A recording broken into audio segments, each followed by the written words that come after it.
Bismillahirrahmanirrahim. Assalamualaikum warahmatullahi wabarakatuh, teman-teman. Ketemu saya lagi dalam Job Basic Series, melanjutkan video-video sebelumnya dalam Seismic Data Acquisition, di mana sebelumnya saya menerangkan mengenai pengambilan data seismik di darat dan juga di laut. Untuk kali ini, saya mencoba menerangkan pengambilan data seismik di zona transisi sebagai bagian dari pengambilan data seismik. Jadi ini penting sebagai pengetahuan di mana pengambilan data seismik di zona transisi ini walaupun jarang dilakukan, tetapi ini akan menjadi sebuah pengetahuan buat teman-teman, khususnya untuk teman-teman yang bergerak di dunia eksplorasi hidrokarbon. Seperti itu, teman-teman. Oke, sebelum itu jangan lupa untuk subscribe, like, share, dan komen, teman-teman. Terima kasih. Seperti biasa, agenda kita kali ini saya ingin mulai dengan pengertian apa itu pengambilan data seismik di zona transisi. Yang kedua, contoh dari pengambilan data seismik di zona transisi seperti apa, teman-teman. Oke, jadi pengertian pengambilan data seismik di zona transisi adalah segala aktivitas pengambilan data seismik yang dilakukan di zona transisi. Dalam hal ini bisa di daerah rawa, daerah sungai, daerah pantai, ataupun di danau, teman-teman. Jadi tujuannya untuk mendapatkan semua informasi di bawah permukaan bumi yang meliputi struktur, stratigrafi, litologi, spasies, porositas, dan sebagainya, teman-teman. Dengan meramatkan sumber gelombang akustik, dalam hal ini bisa dynamit, bisa vibroseis, bisa juga airgun. Dengan menjalankan sumber gelombang akustik ini ke bawah permukaan bumi, di mana gelombang itu akan diteruskan dan juga akan dipantulkan oleh lapisan batuan di bawah permukaan bumi. Jadi batuan akan merefleksikan sumber gelombang akustik ini, kemudian gelombang ini akan direkam oleh alat perekam di permukaan, bisa oleh geofon dan juga oleh hidrofon. Seperti itu, teman-teman. Jadi kalau teman-teman melihat kartun ini merupakan sebuah gambaran pengambilan data seismik di zona transisi. Jadi ini adalah array atau desain survei di daerah pantai atau di daratannya. Ini bentangan kabel yang berisi geofon-geofon yang terhubung dalam sebuah array atau kabel dan juga terhubung ke hidrofon di laut dangkal yang terhubung satu dengan lainnya dengan kabel yang di darat, seperti itu, teman-teman.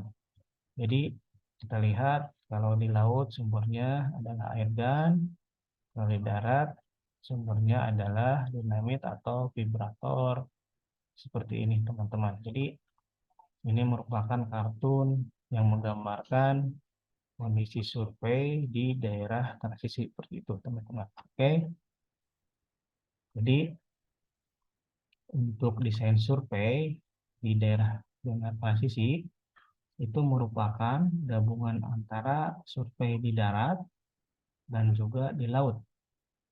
Jadi ini merupakan kombinasi survei di mana sumber di darat akan menggunakan sumber dinamit dengan penerima geofon, atau sumbernya vibroseis, penerimanya geofon, sedangkan di laut sumbernya bisa dari airgun dan hidrofon yang tertanam di dalam streamer dan terhubung dengan kabel yang di darat yang terdiri dari geopon, teman-teman.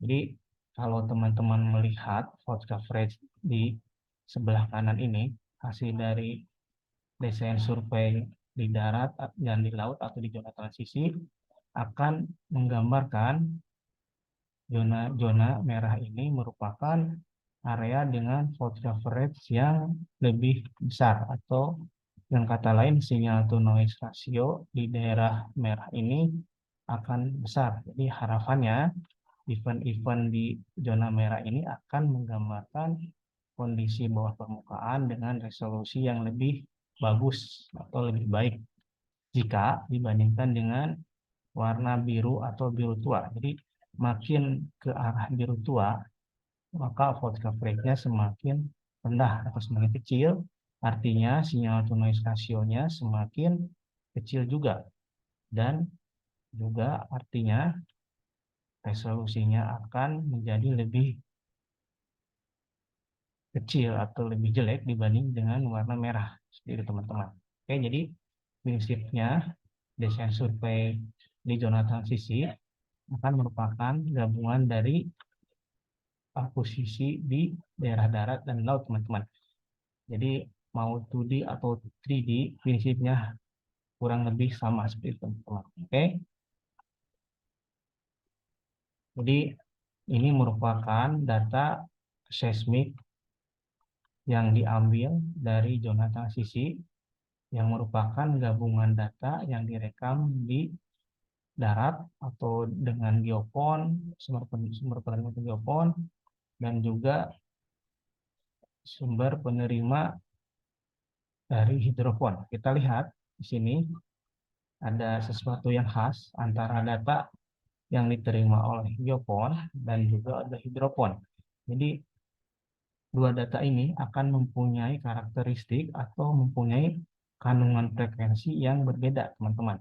Kita lihat di data yang direkam ke geopon, kita lihat refleksi lebih terlihat continuous, lebih jelas jika dibandingkan dengan data yang direkam oleh hidropon. Begitupun noise di data yang diterima oleh geopon dengan hidropon, kita lihat random noise yang diterima di hidropon masih dominan, seperti teman-teman. Kita lihat ground roll juga yang terima geopon dengan hidropon sama, juga gelombang langsungnya kurang lebih sama. Artinya apa? Frekuensi konten atau kandungan frekuensi yang diterima atau didapatkan yang direkam atau yang direkam oleh geopon dan hidropon akan berbeda, teman-teman. Artinya apa? Ini merupakan sebuah tantangan tersendiri nantinya di pengolahan data seismik, di mana di pengolahan data seismik nanti kita akan melakukan proses matching. Artinya kita coba membawa frekuensi dari geopon ke hidropon, ataupun sebaliknya dari frekuensi hidropon ke geopon.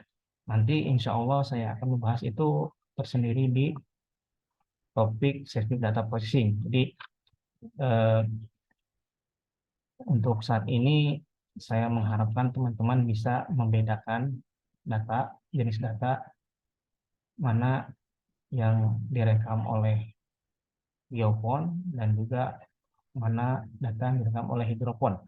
Jadi dengan pengetahuan tipe data yang direkam oleh dua penerima yang berbeda, geopon dan hidropon, teman-teman bisa membedakan jenis data itu apa direkam di darat atau di laut, atau kombinasi dari darat dan laut atau di zona transisi, teman-teman, seperti itu. Oke, oke, mungkin video singkat saya untuk pengembangan data seismik cukup sekian. Semoga dapat menambah ilmu buat teman-teman, walaupun singkat, tapi topik ini menurut saya cukup penting sebagai pengetahuan, dan untuk pengetahuan yang teman-teman yang bergerak khususnya di dunia industri eksplorasi minyak dan gas, walaupun kadang jarang dilakukan survei di daerah posisi ini, tapi setidaknya pengetahuan akan tipe data itu akan menjadi nilai tambah atau pengetahuan tambahan buat teman-teman semua. Saya mohon maaf jika ada kata-kata yang kurang tepat dalam penyampaiannya. Kritik dan saran saya terima dengan senang hati. Terima kasih. Jangan lupa untuk subscribe, like, share, dan komen teman-teman. Terima kasih. Wassalamualaikum warahmatullahi wabarakatuh.